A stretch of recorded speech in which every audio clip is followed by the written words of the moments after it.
Hello friends, welcome to digital Sukrut. My name is B R Shinde. तो आज के इस वीडियो में हम पियर्सन कोरिलेशन ये टॉपिक कवर करने वाले हैं और इसके साथ स्टेप्स इन हाइपोथेसिस टेस्टिंग ये भी कवर करेंगे। Okay, so let's start with today's topic. तो देखो, पियर्सन कोरिलेशन क्या होता है। Pearson correlation tales how things move together and it measure the linear relationship between two variable. Okay, तो दो वेरिएबल में से रिलेशन हमको मेजर करने के लिए क्या रिलेशन है, वो दो वेरिएबल में एग्जैक्टली क्या रिलेशन है वो मेजर करने के लिए हम ये पियर्सन कोरिलेशन कंसेप्ट यूज करते हैं। तो मैं इधर एग्जांपल देता हूँ, फिर आपको समझ में आएगा। देखो, इसमें दो रिलेशन होते हैं, positive correlation and another one is a negative correlation. Here it is a negative correlation. तो अभी ये एक्सप्लेन करता हूँ मैं। तो इसका एग्जांपल देखो, if experience increase salary increase. Right, correct है ये। अगर आपका एक्सपीरियंस इंक्रीज होता है तो सैलरी भी क्या होती है, ऑटोमेटिकली इंक्रीज ही हो जाती है। ओके, तो अभी दो वेरिएबल कौन से हैं इधर, one is experience and another one is a salary. तो एक्सपीरियंस इंक्रीज होने के बाद सैलरी भी इंक्रीज हो रही है। तो यही बोला है, it measure the relation between linear relation between two variable. ये दो वेरिएबल है, एक्सपीरियंस एंड सैलरी। ये अगर इंक्रीज होते हैं तो यस, एक्सपीरियंस इंक्रीज होता है तो सैलरी भी इंक्रीज होती है। और कौन सा एग्जांपल ले सकते हैं इसमें, अगर पर्सन का हाइट एंड वेट वगैरह बढ़ता है तो शूज़ की साइज भी इंक्रीज होती है।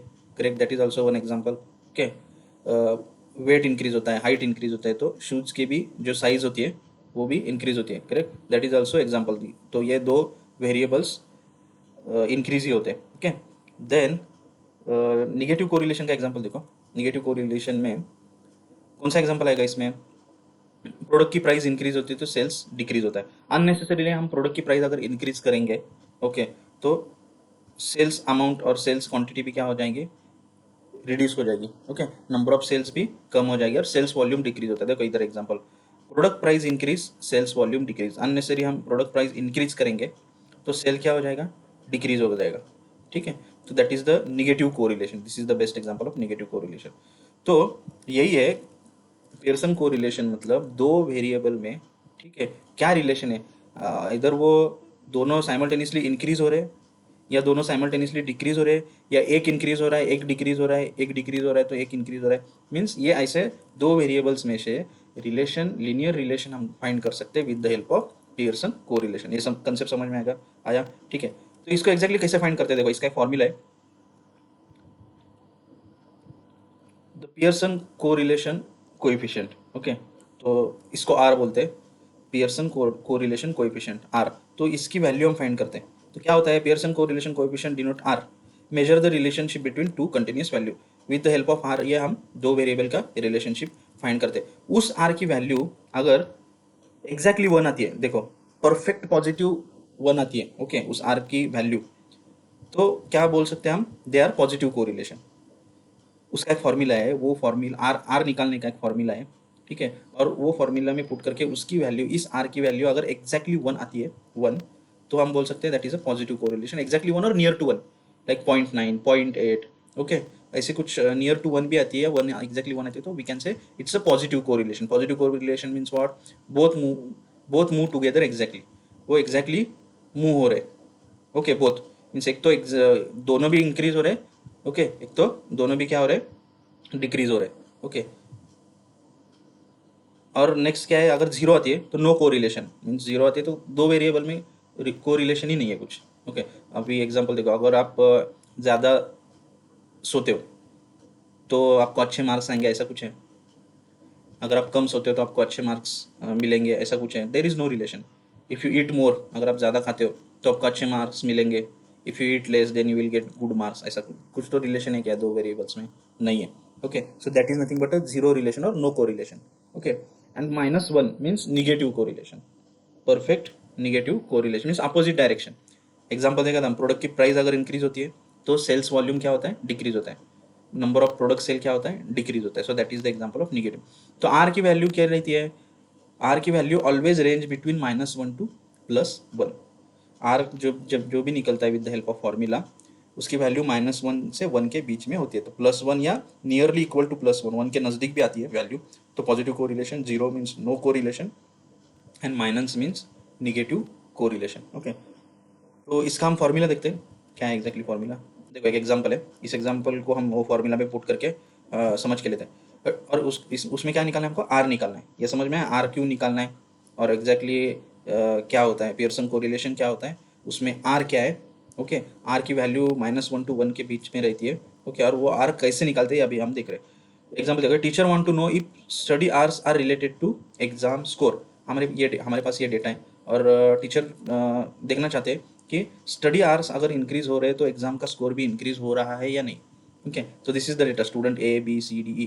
तो स्टूडेंट ए का स्टडी आवर्स कितना है? 2, एग्जाम स्कोर 50। बी का 4, एग्जाम स्कोर 65। सी का 6, एग्जाम स्कोर क्या है? 75। तो ऐसे हमारे पास इन्होंने डेटा दिया है। ओके, स्टडी आवर्स को हम एक्स कंसिडर करते हैं और एग्जाम स्कोर को हम वाई कंसिडर करते हैं। ओके, अगर दीज आर पॉजिटिव कोरिलेशन है, निगेटिव कोरिलेशन या नो कोरिलेशन है, नो रिलेशन है। ठीक है, तो ये हम देखते हैं अभी। तो ये फॉर्मूला है, see this is the formula. और ये फॉर्मूला में ये वैल्यूज पुट करने के बाद रिजल्ट क्या आ रहा है, इस डेटा सेट का रिजल्ट क्या आ रहा है? +0.99। तो हम क्या बोल सकते हैं? It is very close to +1, right. 1 से क्लोज है, ये +1 से क्लोज है, तो हम क्या बोल सकते हैं?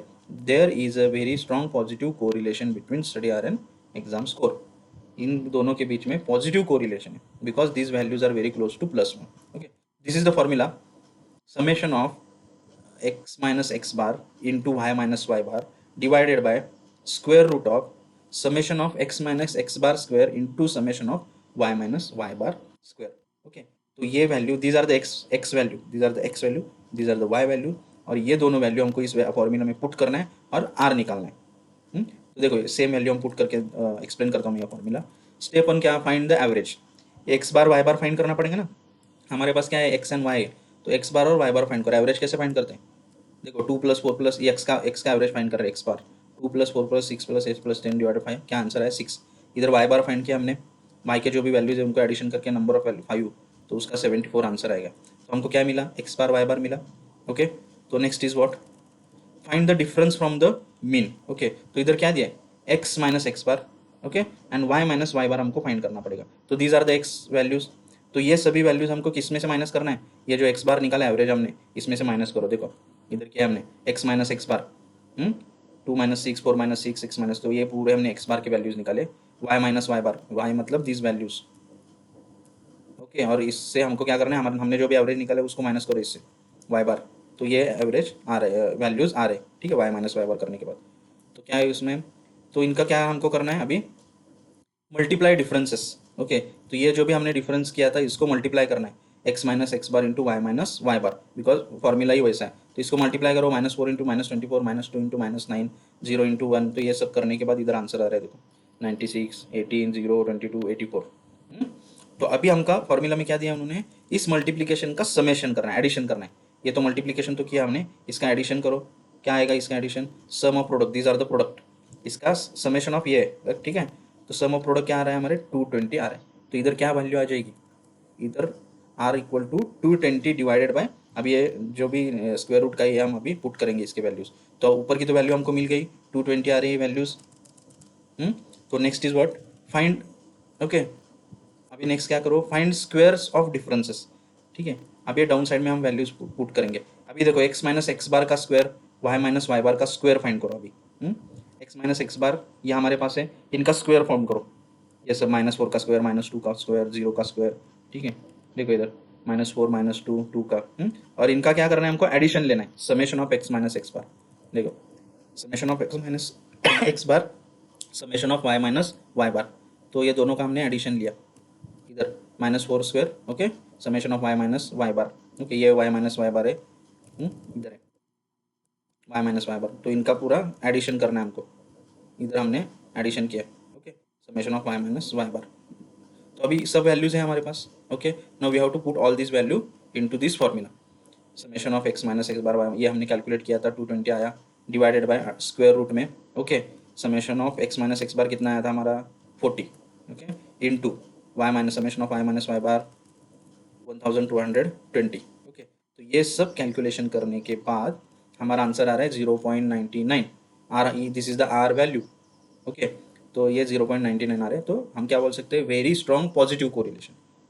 ये क्या है? पॉजिटिव कोरिलेशन है। ओके, सो मतलब क्या? मोर स्टडी आवर्स मतलब and equal to higher exam score. Mean study are जैसे बढ़ते तो एग्जाम स्कोर भी बढ़ता है। ओके, ये इसमें दिखा सकते हैं, that is called a positive को रिलेशन। समझ में आया ये आपको कॉन्सेप्ट? तो आर को हम क्या बोलते हैं? We also called R value as Pearson correlation coefficient बोलते हैं। और ये एग्जैक्टली क्या होता है पियर्सन कोएफिशिएंट कोरिलेशन, ये हमने देख लिया। तो इसकी ये थ्योरी है। ओके, पियर्सन कोरिलेशन कोएफिशिएंट यही दिया है मैंने इधर एग्जांपल वगैरह। ये देखो, पॉजिटिव कोरिलेशन मतलब क्या है? When large value of one variable go, when large value of one variable go along with large value of other variable. Okay, large value of one variable go along with means दोनों simultaneously. Okay, और एक तो बढ़ते हैं नहीं तो simultaneously कम होते हैं। Small value of one variable go along with small value of other variable. एक तो ये साइमल्टेनियसली बढ़ेंगे एक्सपीरियंस सैलरी, नहीं तो एक्सपीरियंस कम होता है सैलरी भी कम होती है। Okay, so that is nothing but a positive correlation. और नेक्स्ट क्या दिया है? नेगेटिव कोरिलेशन में दिया negative correlation exist when large value of one variable go along with small of other. Means एक बढ़ती है तो दूसरी कम होती है, स्मॉल वैल्यू ऑफ अदर। और ये तो हमने देख लिया पीयर आर वैल्यू किसको बोलते हैं। तो ये थ्योरी आप पढ़ लो और नोट डाउन करो, और same you you can write in exam. तो इसके इसके पहले का एक कंसेप्ट है स्टेप्स इन हाइपोथेसिस टेस्टिंग। ये क्या होता है? तो इजी है, that is state your hypothesis, collect data, compare result, make decision. 4 steps है। हाइपोथेसिस टेस्टिंग में कौन से स्टेप्स है? अगर एक एग्जाम में क्वेश्चन आता है तो right this 4 step, set your hypothesis, collect data, compare result and make decision. तो एक एग्जांपल देखते हैं तो आपको समझ में आ जाएगा। A website owner claim that it's average visitor per day is 50। अगर वेबसाइट का ओनर है वो बोल रहा है कि हमारे वेबसाइट पे जो भी एवरेज विजिटर डेली आते हैं दैट इज 50। जो ओके, तो हमको चेक करना है। तो हम क्या चेक करेंगे? We will check some days, जो कुछ दिन का डेटा हम लेंगे और चेक करेंगे। तो देखो, we have a steps steps in hypothesis. First क्या है? पहला क्या बोला था? State your hypothesis. तो स्टेट क्या है? Average visitor per day equal to 50। Okay, तो इसमें हाइपोथेसिस में 2 टाइप्स होते हैं, null hypothesis and average alternative hypothesis. तो नल हाइपोथेसिस एग्जैक्टली जो आपका स्टेटमेंट होता है दैट इज हाइपोथेसिस होता है, वो अजम्पशन होता है दैट इज नल हाइपोथेसिस। तो इसमें क्या होगा? एवरेज विजिटर इक्वल टू 50, ये नल हाइपोथेसिस होगा। Alternative means opposite, means average visitor not equal to 50, that is the alternative hypothesis. तो स्टेट योर हाइपोथेसिस, इसको H0 भी बोलते हैं। नल हाइपोथेसिस को H0 बोलते हैं, अल्टरनेटिव हाइपोथेसिस को H1 बोलते हैं। सेकंड स्टेप क्या है? Collect data. तो हमने 5 डेज का डेटा लिया है। देखो 52, 48, 55, 50, 51। तो 5 दिन में कितने विजिटर्स थे, इनका डेटा हमने ले लिया। 5 दिन में उस वेबसाइट के ऊपर कितने विजिटर्स आए, इसका डेटा हमने ले लिया। अभी हम क्या करेंगे? Compare result. Second step was collect data, completed. Third is compare result. तो कंपेयर रिजल्ट करने के बाद हमको क्या करना है? एवरेज फाइंड करना है, 50 हो रहा है क्या। तो एडिशन करो, ठीक है, नंबर ऑफ 5। तो इसका आंसर क्या आ रहा है? 51.2। तो अभी डिसाइड करो क्या आएगा फिर। सिंस 51.2 इज क्लोज टू 50, ये नियर टू 50 है, क्लोज टू 50 है, so we can claim that claim might be okay. मतलब जो भी हमारा हाइपोथेसिस है वो इट इज एक्सेप्टेड, वो एक्सेप्ट हो गया, ट्रू हो गया। ओके, क्या हो गया? Average visitor of website is 50, ये जो हाइपोथेसिस था वो ट्रू हो गया है, वो स्टेटमेंट। तो null hypothesis accepted. Okay, so these are the steps in hypothesis testing. I hope you understood. अगर वीडियोस आपको अच्छे लग रहे हैं तो please subscribe this channel. I will stop here.